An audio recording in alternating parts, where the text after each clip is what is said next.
welcome Wesley Hales from LeakSignal. How's it going, man? It's great. Honored to be here. Thank you for having me. Yeah, no, pleasure. It's I always love kind of having people very early on in the journey to come in and talk through the story, the ups and the inevitable downs, and see if we can help kind of other aspiring founders do the same. So anyone that isn't aware of LeakSignal, who are you guys? What are you doing? Yeah, so we quite simply are doing in-transit data classification. And so there's a lot of vendors out there right now in a certain Gartner category called DSPM, or Data Security Posture Management. And we do data classification like those solutions, but in line with network traffic. And it's a super hard problem, and that's what we stepped up to the plate to solve. Yeah, awesome. Because DSPM is a very well-used buzzword at the moment.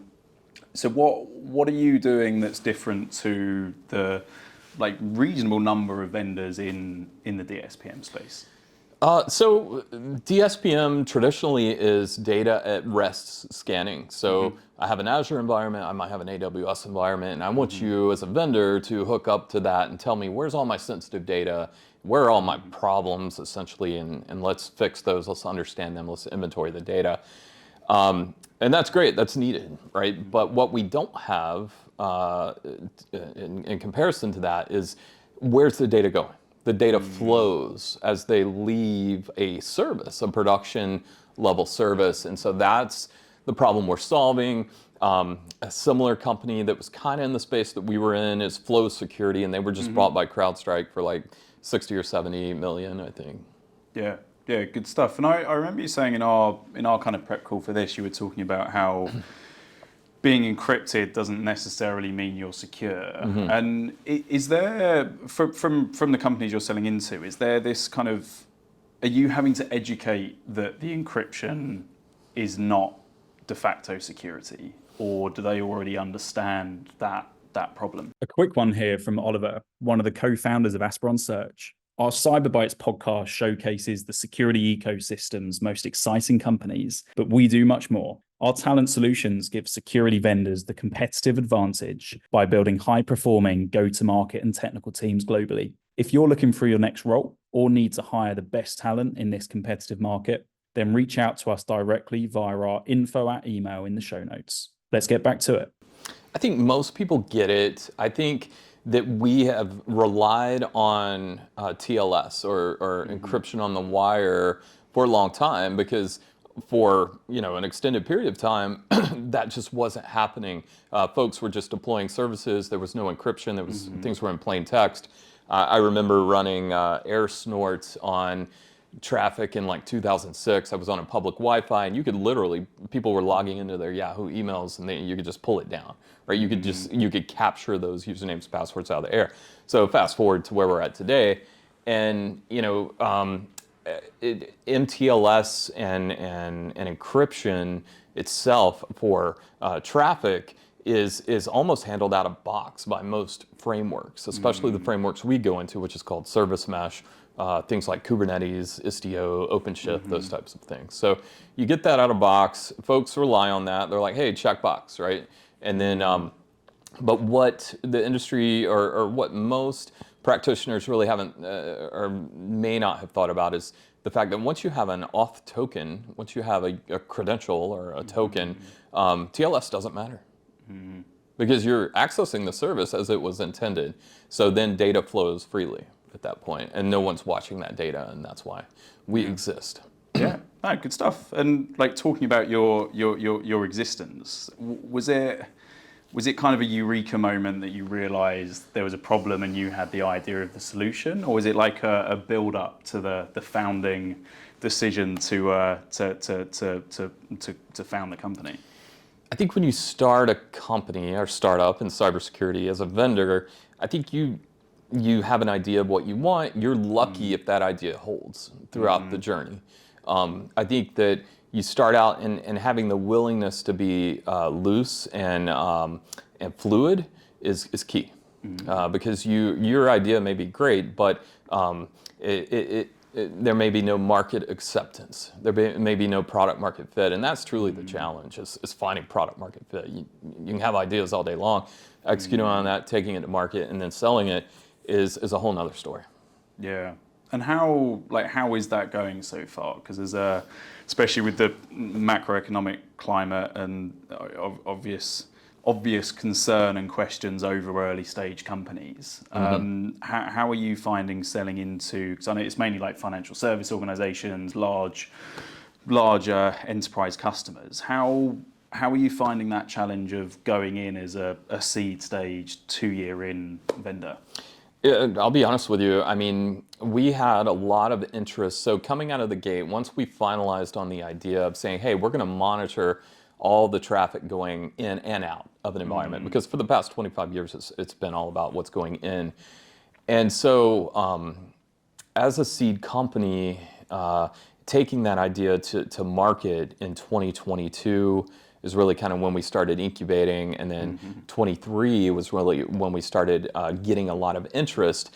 And we made some mistakes. In early this time last year, we had signed agreements and a boatload of interest from major financials. And what we didn't account for was market conditions, which was Silicon Valley Bank crashing, and then AI happening, and all the investor attention going to AI, right? And you can't. It's like if you're familiar with the military, going on missions, there's one thing you cannot account for, and well, there's multiple, but one is weather. Like if you get bad weather, you have to. That is one thing that you have to have a contingency plan for. And we didn't really have a contingency plan for those market conditions. As we waited for our beachhead customer or beachhead market, which was financial services and banking, to kind of clear the dust, right, and let the dust settle, we were kind of caught off guard from that. It's interesting you mentioned the SVB collapse, because I posted about it a couple of weeks ago, because we were tidying up some of our internal notes, and I found mine and Joe's like crisis plan when we literally kind of assumed that we were going to come back into the following week on a Monday, and all invoices voided, all of our roles wiped off the board, and there was a lot of scary times last year. So if you were to rewind and in hindsight, what would you have done differently, and what advice might you give to a founder to have that contingency? I think my mistake was hiring a head of sales too early. And you hear founders talk about that, and wise investors will tell you, hey, you need to close 5 to 10 deals before you hire a head of sales. And we had such great interest before SVB collapsed that I got bullish on that, and I thought, hey, I can just bypass founder-led sales. And because I've done enterprise selling for a long time, and I just kind of took all that for granted. So we had a head of sales who, granted, we wouldn't even exist without that person have been on board and the work that they did. Great sales individual. But as a company, we couldn't sustain that. We weren't ready to sustain that part of the business. And so unfortunately, you have to adjust, and you have to adjust for the burn rate. And that's exactly what we did. Unfortunately, I'm still very good friends with the individual, but I think you asked, what could we have done differently? And I think it would have been trying to capture, I don't know if we could have done that differently, but it would have been trying to do founder-led sales a little better, instead of just completely giving that task off to a head of sales. Yeah, well, it's head of sales. Well, any salesperson, especially in the States, is expensive. So I completely get it. And so you raised what month was your seed raise? March. So really, really recent. So what should people be excited about LeakSignal? What can we be looking out for on our feeds about you? Yeah, so we're playing the long game, and I often explain it to my wife is it's chipping away at a boulder while we're rolling it uphill. And it's going to take a long ass time before something really special happens.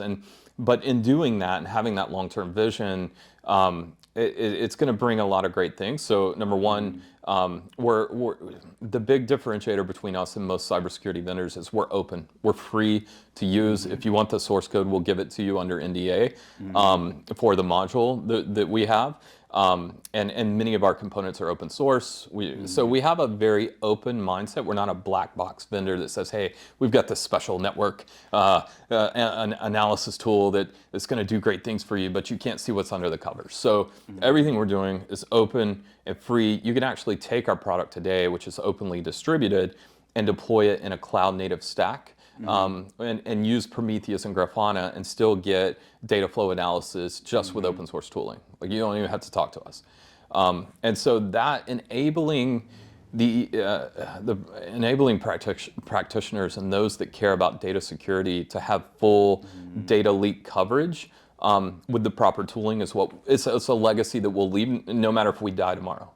Right, and so that's going to be on GitHub. That will be openly distributed. If God forbid, if something bad happened to the company, we'll just open source everything and put it out there. And the things that you can do with our product, you can do with all the major players, right? And you can block attacks with it. You can detect anomalous activity. You can do API security if you want to. You can do DSP. You can do all these things with what we built. So it's a very flexible foundation of a product, I guess. So that's kind of the mark, I guess, that we're leaving. So with that model where so much of it is available under NDA but available, at what point do you then turn that into an actual like closed deal with revenue? So it's closed in revenue today. The great thing is, because when we started talking to all the financial services companies and all the prospects, I mean, we've talked to every major brand, every major logo you can imagine. They love the fact that we were open source. They love the fact that that they can use the product for free, but even with that, they still want you to have a commercial model along with that, right? And so I think we kind of found a sweet spot in terms of where we can give the product away for free if people want to use it. And we have a SaaS sign up registration where we've had many individuals go, and that's kind of like our lead gen as well, right? Because people go on, sign up online and start putting traffic through. And so that's worked out really well. Yeah, awesome. Well, what's in store for the rest of the RSA week for you guys then? I just went down to the exhibit floor and my gosh, it's so overwhelming. I wouldn't have known it because you haven't come back with bright orange bags and countless pairs of socks and stress balls. I know. It's like 10 years ago, everybody was like, quit giving me useless swag and give me socks. And now every vendor has got a lot of socks. It seems like I was seeking out a proper barista coffee, which I managed to find this morning. Nice. and an incredible sleight of hand magic show trick, which I can't remember which vendor it was, but it completely blew my mind. So if you walk around for that, then it will be an eye opener. Yeah, it's kind of like, how can we drive traffic to our booth? It's Wiz has their shopping store. Yep. I don't know if you saw that. They raised $1 billion today. They announced as part of their fundraising, and Palo Alto Networks has Keanu Reeves on a commercial now, and man, it's just it's crazy the marketing expenses that are happening. Yeah. Absolutely bonkers. Well, thank you so much for coming on, Wes. And we're really looking forward to seeing what the future holds for you and the team at LeakSignal. Thank you. We hope you've enjoyed this latest episode of CyberBytes, the podcast. Please give it a thumbs up, subscribe, and tell your friends. If you want to explore being a guest or how Aspiron Search can help you build high-performing security and go-to-market teams, then get in touch on LinkedIn or info@aspironsearch.com.